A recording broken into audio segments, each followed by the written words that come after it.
before you open your mouth, before you start yelling at your uncles, right? Before you start teaching, giving them the khutbah, you come and hear the khutbah and you say, I'm going to do this at home. That's a good point. My dad needs to hear this one. This is going to make a great point of argument, right? A lot of excited young people do that. They discover the religion, they hold on to it, and they use it to debate with family, right? When you do that, you're basically abandoning what the messengers did. You have to have a little credibility first. When you turn to the religion, you become the best son, the best daughter, the best husband, the best wife. Speaking of the best husband, I want to tell you a story. A really good one on this subject, making people conscious of Allah. You don't just invite people to have taqwa of Allah with your words. Your character says a lot. A friend of mine, he became a friend actually on a short trip, told me about how he was raised in a Muslim family.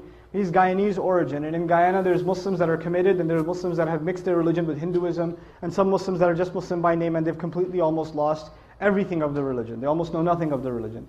So as he was growing up in New York, he almost completely just wasn't even practically Muslim. He used to, get into fights with his mother. He went to jail a couple of times. He was in gangs, all kinds of stuff. Later on in life, he decides he wants to, he's looking for God. And he knows at least by name he's Muslim. I think his name was Muhammad or something, right? By name he's Muslim, so he should look into what religion first? Islam. So he starts looking into Islam, starts going to the masjid, starts learning how to pray again, becomes more serious. At the time he was, he had married his girlfriend who was Christian or whatever. Right? He starts becoming more serious about the religion. And then his wife notices that he's praying. And the beer is gone from the fridge. And he's not going out with his drinking buddies. And he doesn't go to Atlantic City on the weekends. He's a different guy. Something's changed, And he doesn't say anything to her. Just on his own, he didn't yell at her, didn't tell her to, put a hijab on or whatever, lose all her friends. He didn't do any of that. He went to a scholar, and I make dua for the scholar that he went to. He didn't tell me his name, but he said, I went to my scholar, and I told him, look, I'm becoming more and more aware of Islam, but my wife, of course, is a Christian, and she's not even a practicing Christian. She's just kind of what I was before. She's exactly like I was before. How do I help her?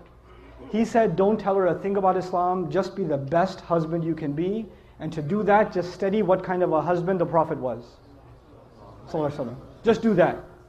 Don't worry about what you need to tell her, worry about being the best possible husband, and that is the sunnah of the Messenger ﷺ. The Messenger would buy his wife gifts, the Messenger would joke with his wife, the Messenger would spend time with the mother of the believers, the Messenger would praise and compliment the mother of the believers. I'm mentioning that on purpose, guys.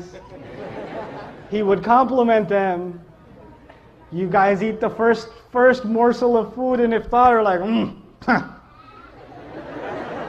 And the wife says, what? You go, nothing.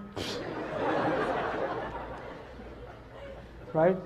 You drink, some of the desis here drink the first little sip of lassi. Look, I know the economy's bad, but are we really that short on sugar? Or,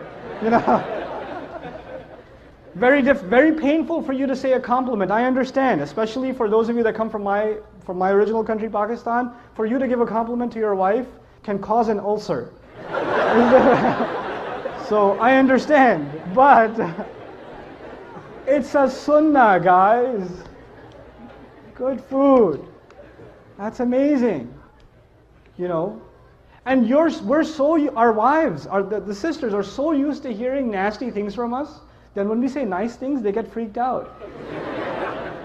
Like if the husband just says, you look really nice today. She goes, what do you want? She gets worried, like he's up to, we got to fix that.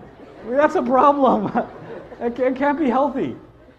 So he starts doing these things with his wife. And in the beginning, he used to argue with her sometimes about Islam and tell her how Christianity doesn't make sense. How can 3 be 1 and 1 be 3? All those kinds of arguments, you've heard them before, right? And none of those would work with his wife. None of them. He's like, no, I'm a Christian and that's it. Jesus is in my heart. Leave me alone. 3 years go by. He stops talking to her about Christianity and how dumb it is or whatever. Stops debating with her. He's just being what he can be as the best husband. And one day he's making maghrib and his wife joins him in salat. And he's in salat. It messes up his salat. Right? What's happening here? Right? So, he gives, after Salat, he looks at her and he goes, what happened? And she goes, what? Nothing. And he goes, no, you have to tell me what happened. And of course she says what pretty much any wife would say, it's complicated. All right? But eventually she tells him, and she tells him, look, I've never seen a husband like you. My dad wasn't like that. I've never seen a father like you. The way you are with our child, I've never seen a father be like that. It's so beautiful. This religion can't be wrong. It can't be wrong.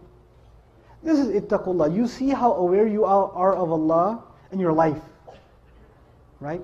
It's not how many ayat you've memorized, how many ahadith you know, how much knowledge you can spit out at someone, how many quotes from scholars you can deliver. It's not about that. How are you living your life? People can see that. You're calling people to the taqwa of Allah. حَقَّ تُقَاتِهِ وَلَا تَمُوتُنَّ إِلَّا وَأَنْتُمْ مُسْلِمُونَ. شباب الهدى قد بنت أمتي عليكم من الأمل المنتظر سروحا تقاوم عصف الظلام وتهزأ بالفسق النظر.